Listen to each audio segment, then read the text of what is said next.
Hello everyone, welcome to my another new mini blog. তো দেখো বিকালবেলা আমরা সবাই রেডি হয়ে গেছিলাম। আমাকে কেমন লাগছে অবশ্যই জানিও।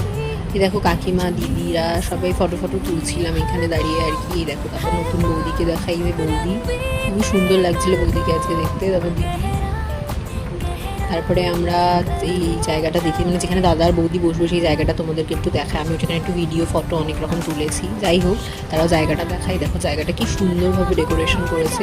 ঠিক তারপরেই আমরা চলে গিয়েছিলাম স্টার্টারের কাউন্টারে। সেখানে ফিশ বল, কাবাব ছিল, তো এই যে চিকেন কাবাব, মালাই কাবাব, আর ওখানে একটা মকটেলের স্টল করেছিল। যাই হোক, আমি তারপরে কাবাব খাচ্ছিলাম। এই দেখো আমি দু ধরনের কাবাবই নিয়েছি। ঠিক তারপর একটা মকটেল থেকে ম্যাঙ্গো জুস নিয়েছিলাম। তারপরে আমরা খেতে বসে পড়েছিলাম। ডিনার তাড়াতাড়ি করে নিচ্ছিলাম কারণ আমাদেরকে বাড়ি রিটার্ন হতে হবে ওখান থেকে। আমরাই আর কি ফার্স্ট ব্যাচে বসেছিলাম। এই দেখো আমরা তিনজনে বসে আছি। এই দেখো মেনু, তোমরা একটু পজ করে দেখে নিও কী কী খাওয়া দাওয়া হয়েছে। দেখো দাদা আর বৌদি খুবই সুন্দর লাগছিলো।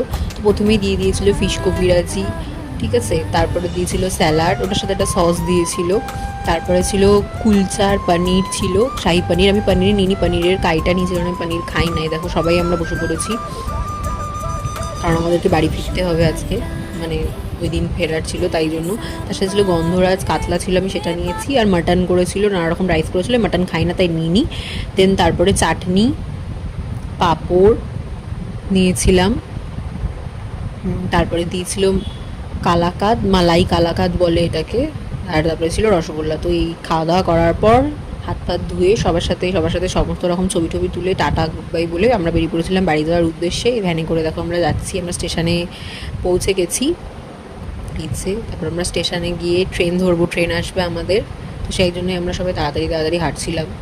শিয়ালদা যাবো ট্রেনে করে।